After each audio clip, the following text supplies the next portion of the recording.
somebody actually pointed out to me that, hey, you're Black. And I was like, what? I am.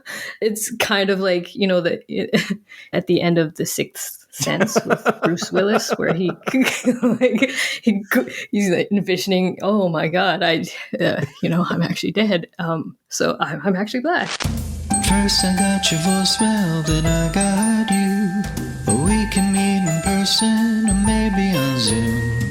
So tell me what's your genre, tell me what do you do? I'd like to know the things that specifically make you you. Hey there, I'm Tim Barnes. You are The Genre, and in each episode of this show, I ask awesome people about the first genres that inspired them, the first crafts they pursued, and how they feel about that pursuit now. This episode features my conversation with Dr. Mary Rambaran-Olm, aka MRO, aka ISA Saxonists, on the website currently or formerly known as Twitter, depending on when you're listening to this. I just have a weird feeling that it won't be called X forever. But whatever it is that you call that site, the fact remains that it's the reason Dr. Rambaran-Olm and I crossed paths. You see, a few years ago, on the night that Queen Elizabeth died, I tweeted something that caught the zeitgeist of both her passing and something else that was in the news. The new Amazon Lord of the Rings, The Rings of Power series that had everyone debating about whether Black people or other shades of human could exist in Middle-earth. That tweet caught the attention of thousands, including MRO, who is a Black literary historian who specializes in the Middle Ages and also makes specialized yarn with an educational twist over at republicofyarnia.com. So join me as we explore the surprisingly daring and adventurous chapters of her career in what I'm calling There and Back Again, a historian's yarn by Mary Rambaran-Olm. I'm excited about this because I don't remember how we got into the same circle on Twitter, but what I do remember is that after the death of Queen Elizabeth, she died at the same time that there was a swirl of controversy. Right. Was that the elves? Yeah. All I wrote was that her last words were "elves can't be Black," and it went. It was it was so. I think it worked because the context was technically vague, but everyone knew that with the timing and everything, what it was referencing, and the idea that Queen Elizabeth's final words are that elves can't be Black. It made me laugh, and apparently made thousands of people laugh. I think that's still one of my all-time favorite tweets because I think you'd put a video as well, and your Elizabeth accent was just like spot on as well. Thank you. I appreciate that. Yeah, you kind of entered my internet world at that point, and you are a sort of crusader against specifically racist to the level of saying things like elves can't be Black, that there were no Black people in medieval England or whatever. And it feels like there has to be such a compelling journey that led to you dedicating a large portion of your life to this. And I can't wait to figure what all that is. It's actually very boring. So this is going to be a very quick podcast. Yeah. There's no way that it's boring. You are a literary scholar specializing in early medieval England from the 5th to 11th centuries. I don't know if that's true. That's just what Wikipedia told me. That's pretty true. Yeah. Okay. Yeah. You can plagiarize that. And by the way, how does it feel to be someone who has a Wikipedia page? To me, that's better than any like verification badge on any website. Like that is like, oh, this is the real deal. No, it's embarrassing, and I don't want to talk about it. All right. Well, to dive into the meat of this podcast, I have to ask, what is the first genre that caught your attention? Can I cheat and say more than one thing? Or yeah, sure. Yeah, okay. Definitely. Well, I think initially still something that I go to if I'm stressed out is cartoons. I grew up in the late 80s, early 90s, and cartoons were a big part of my life. And it wasn't until I was actually in grad school that I realized that, hey, like half of these, cartoons are actually set in the Middle Ages as well. Like it didn't even occur to me, like the Smurfs and Gummy Bears and, Oh, wow. yeah. Yeah. Okay. The Smurfs make sense, but did you say gummy bears? Yeah, the Gummy Bears is set in, yeah. I do not remember a Gummy Bears cartoon. Wow. Well, Wow. they were. You're telling me there was a cartoon about medieval gummy bears? It was they had like gummy berry juice and they would drink this, super juice or whatever, and it would make them bounce. That was like their thing. I don't I don't even remember like this. I was too young, I think, when it was on initially, so it's mostly reruns. And they had like the medieval garb on, and there was a magician and a cook and like all of these from the guilds. Yeah. But whatever I don't even know who the bad guy was, but however they got away from him was with that gummy berry juice, I think. So I am definitely falling down, speaking of Wikipedia, a Wikipedia rabbit hole, learning everything I possibly can about this cartoon. I was also a reader as a child, so spent a lot of time in books because growing up I didn't have a whole lot of money, and so my dad used to buy me encyclopedias. We had an old copy of The Hobbit, then ended up reading all of the Lord of the Rings, and I think very early on to Charlie and the Chocolate Factory is another one that that stuck with me. And more recently, I learned that Charlie was supposed to be black. Oh, wow. Yeah. I feel like I remember hearing that. So, I mean, that would have been wild to, because just have, this depiction of this little black boy who, take down the house with the Oompa Loompas, but whatever. They can redo it. Well, of course, if they redo it, the golden ticket becomes a handout. I can already hear the Republican spin on the story. Yeah, Charlie's absent father just reappears when he wins the golden ticket. Yeah.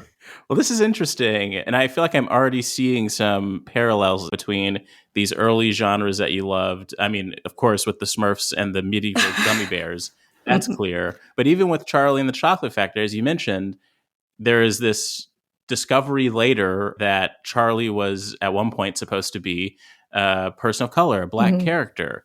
And this seems to be a sort of tendency that you are resisting against in terms of the way that we, as a mass culture, think about the past. And it seems like we have a very whitewashed vision of it. I also loved a lot of medieval stuff when I was a kid. And I got into, when the Lord of the Rings movies came out, oh my goodness, I watched the Fellowship of the Ring every day the summer that the DVDs came out. And I read all the books.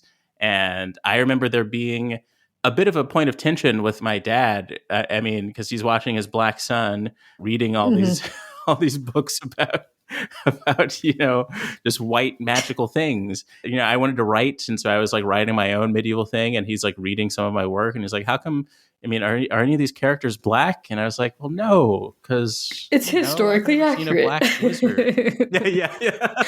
Yeah, this fantastical world that I'm inventing is historically accurate. It can't, and I didn't know what it meant to write black characters in that space. And I feel like it connects to all kinds of problems that we have as a culture and as a society, that sometimes there can be a blockage even for a black person in envisioning themselves in a certain space. How did you interact with these interests outside of just enjoying reading them and enjoying watching those shows? Were you creating things as well? Well, like you, I used to write as well. And yeah, I think one of the sort of things that has also stuck with me throughout my life is crafting and just working with my hands. I have a little side business with hand-dyed yarn. So also it was kind of a cheap sort of type of entertainment that my parents encouraged because we didn't, again, raising me with not a lot of money. Pen and paper was fun. I did create my own worlds as well. And maybe that was partly just sort of escape from things, but, growing up in the hood, but also it was a predominantly white area as well. So there was a level of tension there. And in school, not going to the greatest schools, and there was a lot of violence. And when people hear this, they usually think, "Oh, did you grow up in New York or something?" It's like, no, I grew up in Western Canada, actually, and so we had gun violence and whatever else, and Wow. so I think these sorts of things and being able to escape, just even in reading as well, was just a way to kind of tap out when things were weird. Yeah. I mean, speaking of, blind spots of the imagination, as someone who was a sheltered kid in the Black Hood of South Central LA, not allowed to go around the block diving into books and stuff, me trying to visualize you growing up in the white, did you say Western Canada hood, where there is gun violence is hard for me to believe, because everything that I hear about Canada is like, oh, guns don't even exist there. And they're So, I mean, we don't have to talk about this too much, but that is a fascinating clash. And it seems that escapism was a big part of your life in your childhood.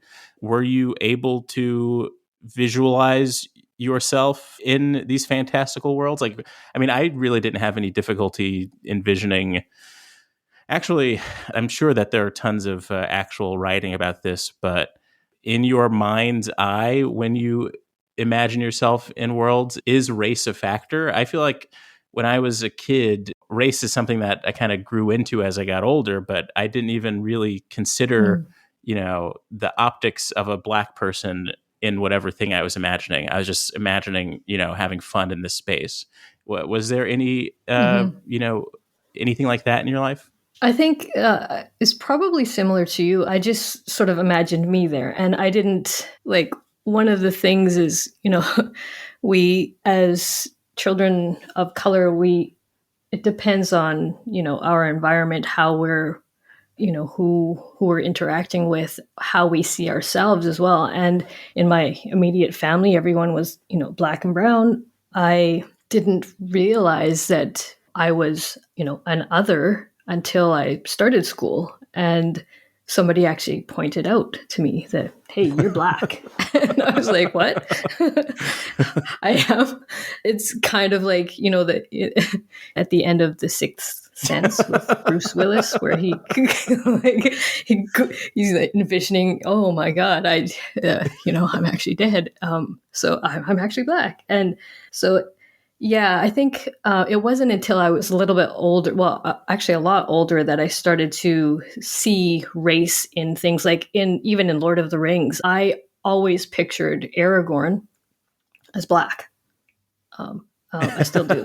So I don't care whatever Vigo, whatever his name is.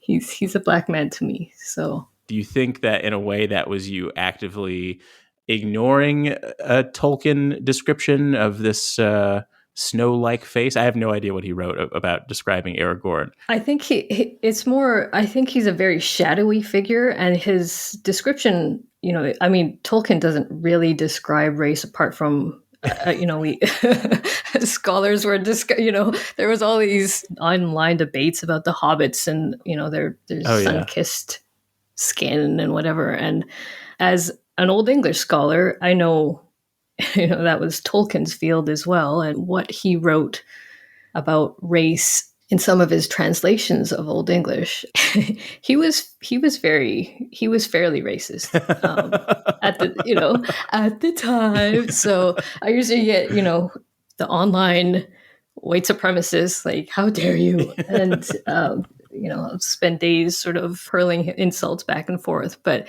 I don't think there was anything specifically. I know someone's probably going to point out now that, oh yes, they're in chapter 2 of whatever, Aragorn is actually described with golden hair and whatever. But from what I remember, I haven't read the books in a long time, is that he is just sort of this dark figure. Yeah, especially when he's Strider. Yeah, and I think that may be intentional, just so that the big reveal is until the end anyways. So did you channel all of these factors into whatever your first official craft that you pursued was? Like, do you consider the yarn work as your first official craft, or what was the first step that you tried to take? Was it medieval related, or was it something else entirely? from the area that I was from, I wasn't even expected to graduate from high school. And so I ended up defying the odds and, just kind of giving the middle finger to people who didn't have any hope in some of us, and made it to university. And yeah, I became a medievalist, just sort of fell into that. I thought about medical school, and that's expensive. So it's more expensive than being a medievalist, and it pays better, and so I made the wrong decision there. But I loved history, so I just sort of carved out space for myself, really, because again, I was the only person of color pretty much all the way through undergraduate and graduate school. Yeah, I mean, I love that. It feels like you were defying the odds, but you're also in a space where I can only imagine all the kinds of tension that were in the air when you were in this medievalist space at the university. Yeah. How many people of color would you say, attended these classes with you? I'm fairly certain I was I was the only one. And I'm trying to think. As an undergraduate, I think there was one student who was an Asian student, and then she ended up in a kind of going in a different path. That wasn't for her. So when you're in it, you just kind of go with it. And I think for all of us, we know how to code switch. I think it's with any sort of academic careers, you just kind of put your head down and push forward. And for me, I just kind of this is a therapy session now. I just kind of suppressed what kind of tension was there, and just kind of tried to focus on, I would like a PhD, and so just went for it. It makes me think about, when you see the one or two white people in a African American studies class or something like that. But that always seems like, oh, this is the cool white person who wants to learn about jazz and stuff, But the reverse of that, I can also imagine there being perhaps some tension with the Black and brown people in your life, learning that this is your field of study. Was that something as well? Yeah, I mean, it was coming from like sort of all sides. Like, what are you doing in my white field? Was one of the things, and then the other, family and friends. What are you doing in those white fields? And so it was, But my parents were supportive in whatever I wanted to do. I think they're proud of me. So, but they knew more than anybody the sort of challenges just being in spaces like that. And I had different questions a lot of the times than other students or even profs had. And so that too sort of helped kind of carve out a different path in medieval studies for me. I think it's interesting that, the stuff that you're watching as a kid, it's like, oh yeah, there were little blue people in the medieval world. There were colorful gummy bears in the medieval world. But then as you get older, you get challenged when you start to say, hey, there are Black people in the there are Black human beings in the medieval world. Yeah. When did you get to the point where you started to notice that specific friction? I remember I took a study abroad trip to Rome. My brief time in college, I went to Santa Barbara City College. I wanted to be a filmmaker, and we went to Rome. And I remember going to a museum and hearing for just like a millisecond a little factoid about an emperor being a Black person, and then moving on and be like, can we just like dedicate 30 minutes to this? This is the most fascinating thing I've ever heard about in my life. And I feel like all of the information about Black people in the white ancient world or medieval world, it's not like it's hidden, but it is so not expanded upon in a way that makes you feel like a Mhm. conspiracy theorist by doing any sort of research on it. Yeah, it's very often it's this sort of secret thing that, hey, there was this black man in the 12th century and he's in a manuscript, and then it's like, okay, let's turn the page. And and but for me, I think that everything sort of came to a head when I was thinking of a topic for graduate school, and my proposal was basically on otherness, and I wanted to look into representations of the devil, Mm. but also how he's described as an other as black people or others are described. So the otherness of Satan, and also the fact that, there's one Old English poem where he sings, and that's John Milton in the 16th century or 17th century. He ends up ripping that off, sort of. And again, we're into plagiarism since that's a topic of discussion. But so he sings this beautiful song, and so he's very appealing, and there isn't really anything that makes him an antagonist. It's just by the fact that he's the devil and he's supposed to be evil and bad, but he's actually beautiful and whatever. And so this Old English poem describes him in a different way, but there's this otherness to him, which is connected to how people of color are described in Old English as well. So that's what I wanted to look into. A potential, I sent my topic to some schools, and a prof accidentally CC'd me or replied to me instead of his secretary to say that speaking about race in this way is very flaky. Oh. Yeah, so I didn't go to that school. So it made me sort of rethink what was acceptable in the field and if I wanted to be accepted. And so I changed my topic altogether. And that started a more traditional path that I thought was going to work out, and that didn't either. So I just, if you read that Wikipedia, there's probably a list of like controversies. And so, yeah, I ended up like kind of destroying an organization. Yes. I mean, let's talk about that. I read it, but It's very I went to foreign. City Yeah. College. It was a little over my head. Okay. But it feels like this ties in so perfectly with the purpose of this show, because by doing this, which we're about to talk about, it seems like you're allowing yourself to enter the space of truly doing the thing that feels like it's your calling. But Mhm. can you describe to me the organization that you destroyed? Well, so I was part of kind of the only organization in the field of Old English, which is a different sort of subfield in all of medieval studies, pre-conquest England. So we, do paleography and linguistics and history and whatever. We're kind of jacks of all trades.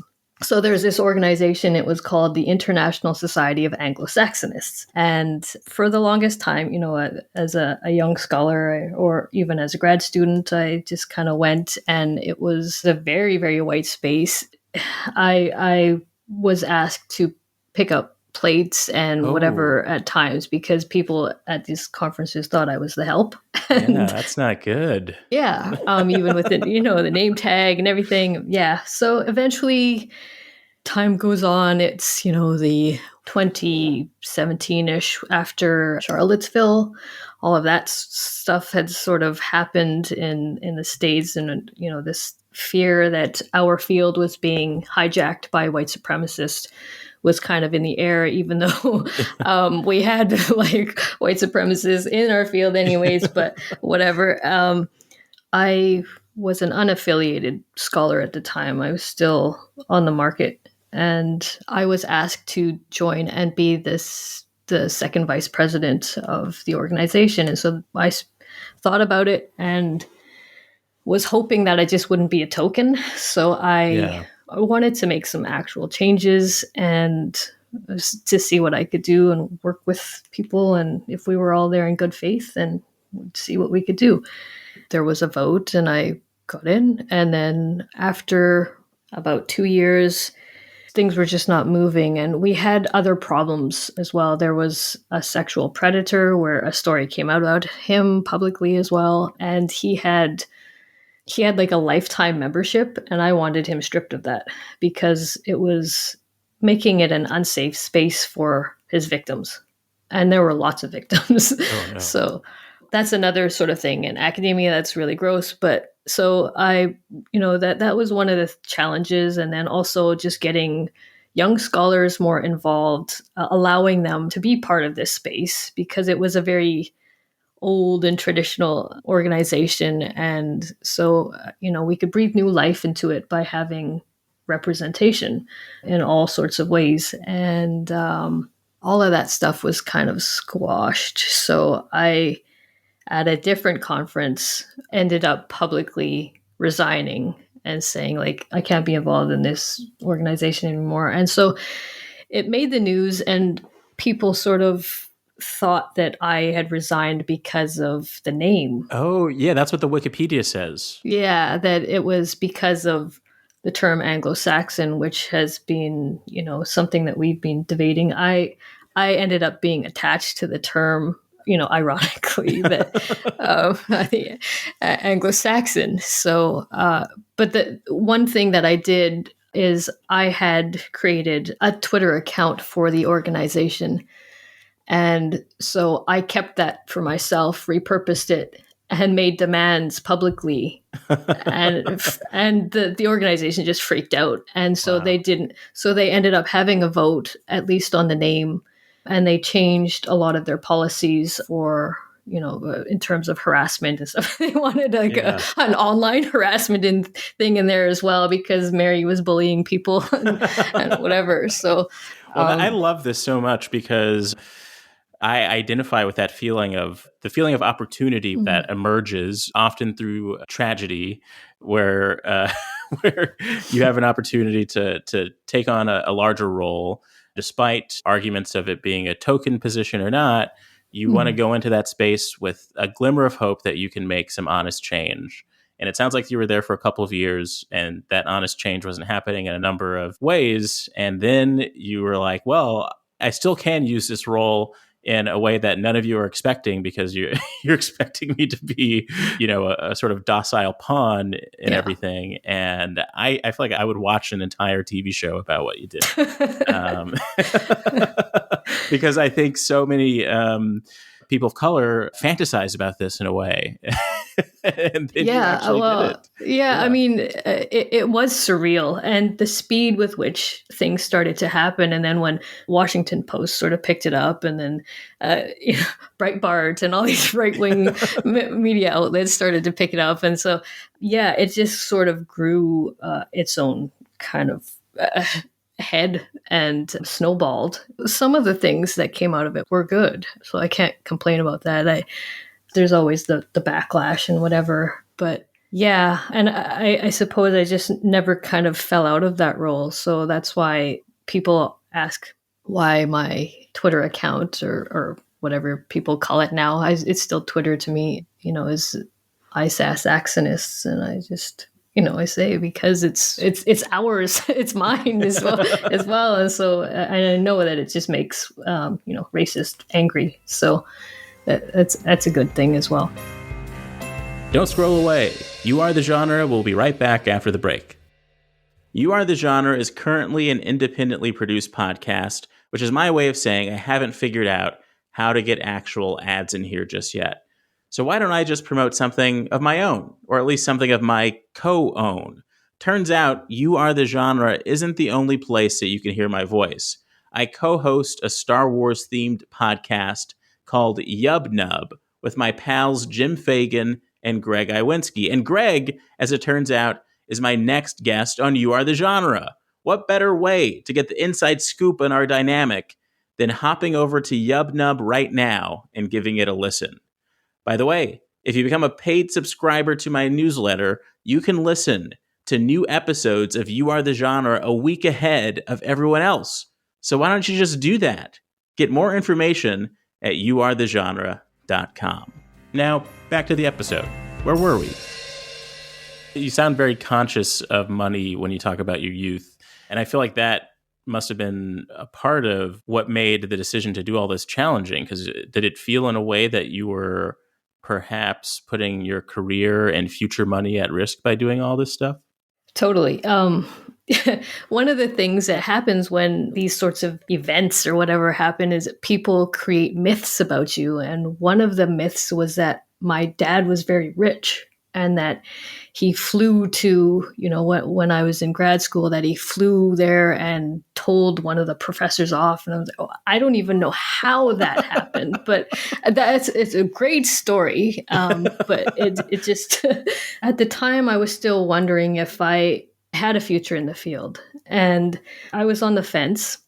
I ended up at the University of Toronto. And again, it was just kind of because they were riding the wave of this. And also, after 2020, all these they had put out, the statements about BLM. And I just realized in the end that taking an ethical stand was more important than anything, and being true to history and to myself were more important. So I ended up leaving anyways. I left academia sort of publicly, wrote my manifesto and left, and started public scholarship and teaching on Patreon, and also just doing stuff for free because I know that there are people who are in a position like I was in school, they just didn't have access. So I'm trying to make things more accessible for people because, like you had said too,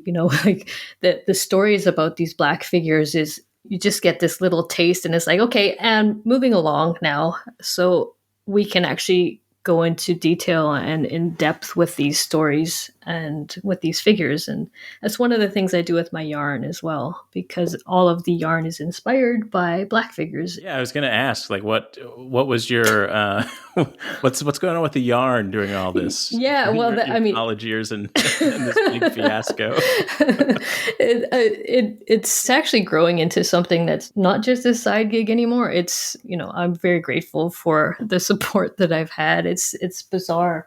I never thought that, I'd go through grad school and I'd just end up selling pink yarn, and calling it Doomsday Man or whatever. So I just figured too that this was a way, partly because I think that crafting in any kind of form, even if it's writing, those sorts of things, they're therapeutic. And it's a way for us to take back our time. We are robbed of so much time. I'm robbed of so much time just being on Twitter and arguing over Black elves or whatever. But to me, this is like a weapon, and it's revolt. It's like saying, no, you're not going to steal my time, and I'm going to carve this space for me, because we do need that. We need to restore. I still see the things that all of us are doing, that it's a battlefield.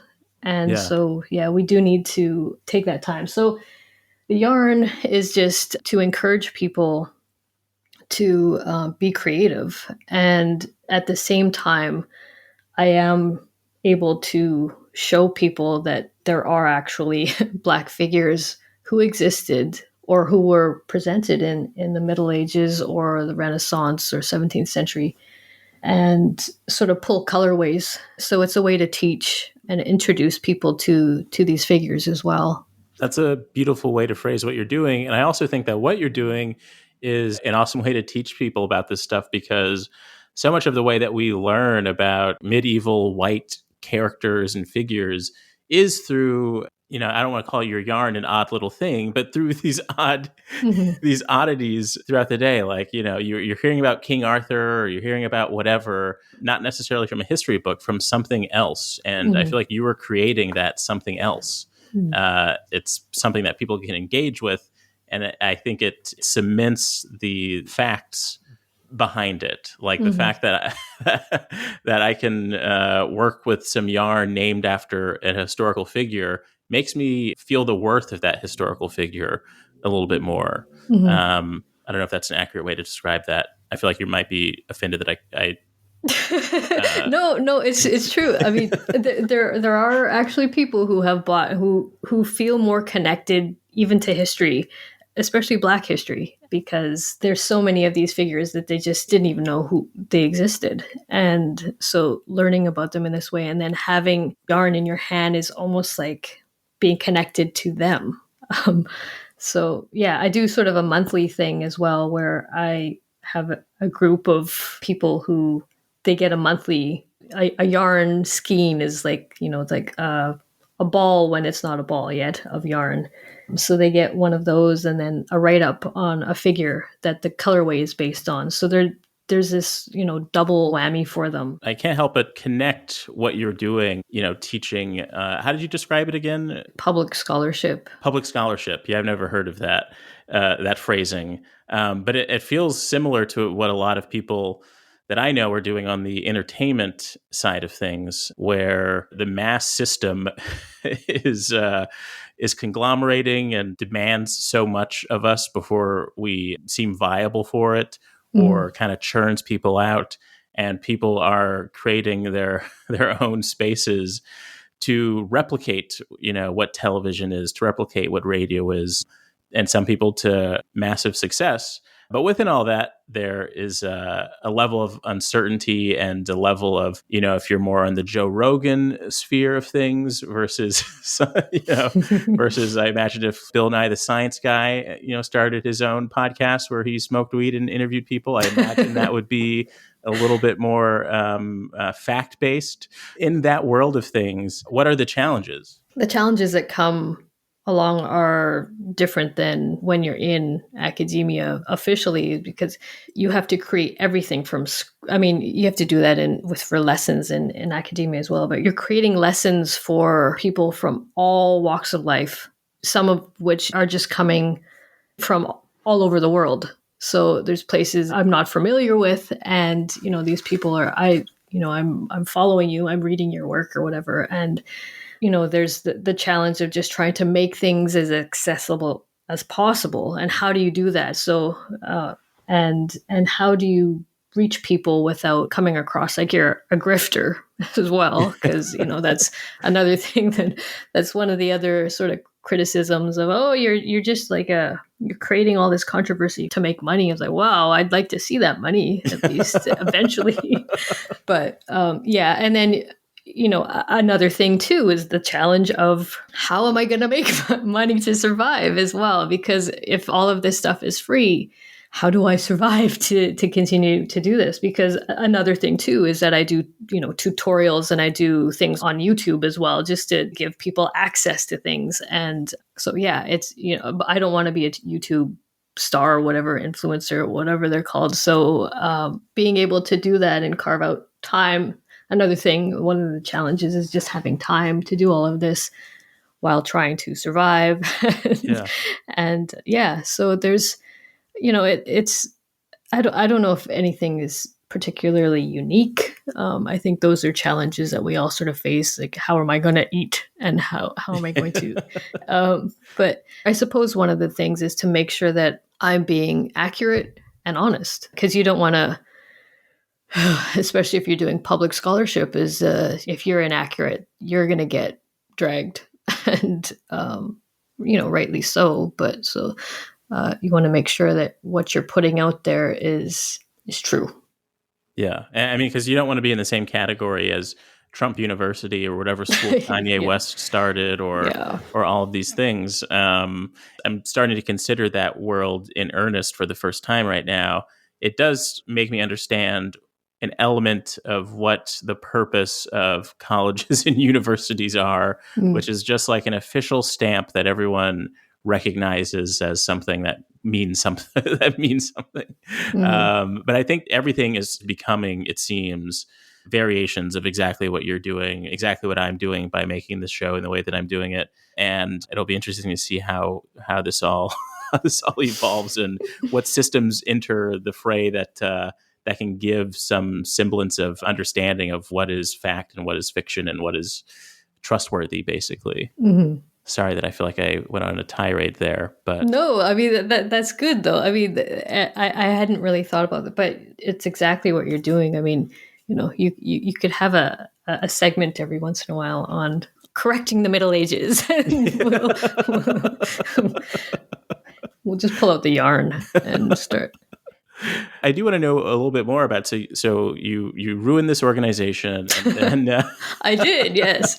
and then how did that feel? And were all of the endorphins positive? Like it must have been so much adrenaline, but also it must have been such a relief. Ultimately, I feel like It felt like a heavy burden because everything sort of fell on me. That people were looking at me like I was put into this sort of leadership role, leading this sort of rebellion. And again, like people compared me to the Old English poem where Satan, falls and he takes a third of the angels with him, and so that MRO became Satan, and that sort of stuck with me, that I was just this evil sort of. So I mean, it I had sort of two ways of looking at me, I suppose, from the outside, that people either saw me as this savior figure or whatever, or that I was just, this evil person who was out to destroy things. And my intent was not to destroy anything, really. I wanted things to be better. And I think that, a lot of people too, the backlash was, well, some, particularly white women who were saying things like, well, you should wait in line like we did.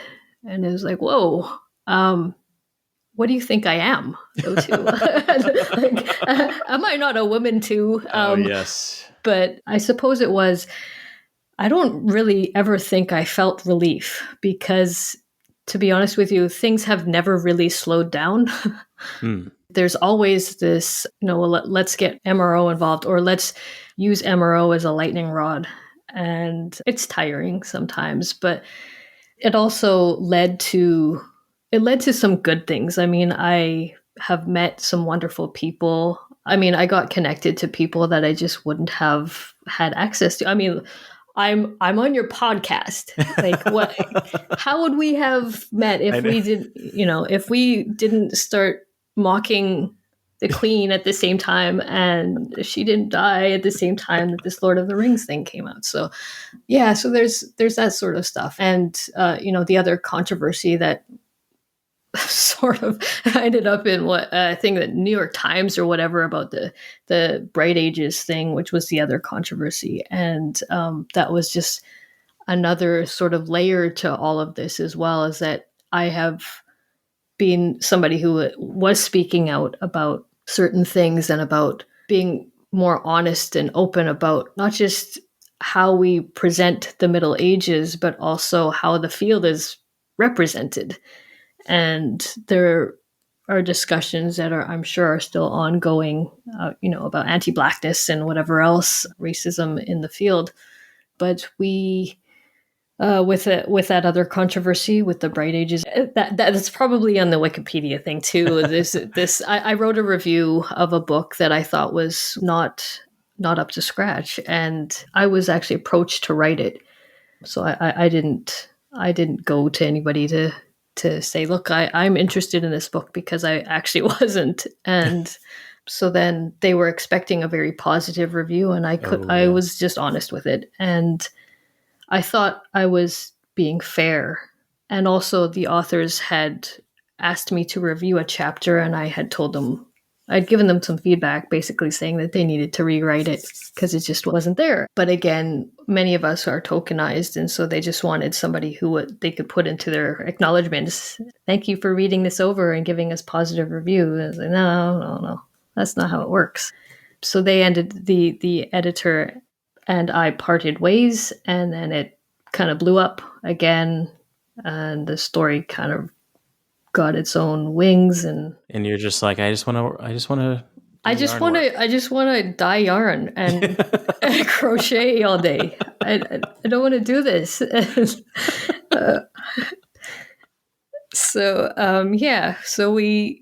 So here we are again in this, kind of mess. And I didn't think that it needed to be this big story, but it ended up being one. And then the way that in academia that people are being attacked from the right or whatever is they will go after not just your academic work, but they'll go and attack who you are as well. And so it evolved into this monster thing. And people were saying that I wasn't even a historian, and then that I was a race faker.